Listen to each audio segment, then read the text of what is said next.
কাবা ঘরের একজন কালো ইমাম আছে, নাম ইমাম আল কালবানি। দেখছেন এই ইমামরে আপনারা?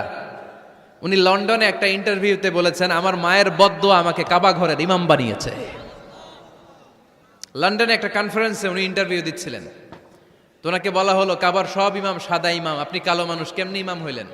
উনি বললেন, আমার মায়ের বদদোয়া আজকে আমাকে কাবা ঘরের ইমাম বানিয়েছে। উনি বললেন, আমি ছোট্টবেলা অনেক বদের হাড্ডি ছিলাম, আমার মতো দুষ্ট আমার এলাকায় কোনো ছেলে ছিল না।